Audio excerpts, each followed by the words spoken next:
अभी जो foreign policies हैं उसको लेकर सवाल यहाँ पर खत्म नहीं हो रहा है, क्योंकि हमारे पड़ोसी उन पे जरा नजर डाल ली होगी कि चीन में रिकवरी हो रही है, वो रिस्की है हमारे लिए। हाँ बिल्कुल है। चीन देखिए रिकवरी के लिए जोर तो पूरा लगा रहा, लगाएगा भी।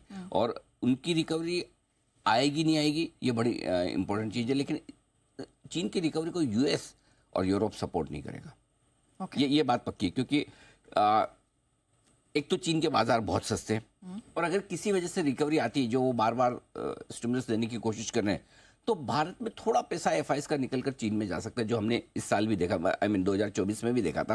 वो हो सकता है।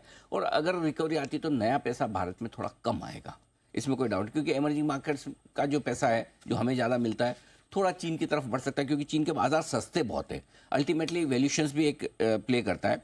इतने सालों से अंडर परफॉर्म कर रहे हैं। इस लिहाज से जो 2-3 बड़े फैक्टर हैं अगले साल के लिए चीन के लिहाज से, पहला, क्या चीन ताइवान पर कब्जा करने की कोशिश करेगा? ये बड़ा फैक्टर है, जिसके बेसिस पे डिसाइड करेंगे बाकी सारे निवेशक। रूस का साथ देने की वजह से क्या चीन अनटचेबल रहेगा? अब देखिए, चीन अमेरिका का दुश्मन है और रूस दोस्त है ट्रम्प साहब का, तो ये बड़ी कॉम्प्लिकेटेड सिचुएशन बन रही है। लेकिन बाकी देश अनटचेबल रखेंगे, जैसे यूरोप में सब टैरिफ लगा रहे हैं चीन के प्रोडक्ट्स पर। और ग्लोबल ग्रोथ अगर फिर से मजबूत होनी है, तो क्या चीन की रिकवरी इसमें सपोर्ट कर सकती है? ये बड़े फैक्टर है जो आपको 2025 में देखने। सर, सिंस आपने यूरोप का जिक्र किया, उसे भी टच अपॉन कर लेते, क्योंकि उनकी हालत ठीक नहीं है। रहेगी भी नहीं, ऐसे खराब ही रहेगी। यूरोप के ज़्यादातर देशों के हाल बुरे हैं, ग्रोथ बेहद ढीली है, और वो अगर ग्लोबल ग्रोथ खराब होनी है तो उसमें सबसे बड़ा कंट्रीब्यूशन चीन के बाद अगर किसी का रहता है तो यूरोप का रहेगा। और इसीलिए आपको दो चीज़ें देखनी है 2025 में यूरोप के लिहाज से।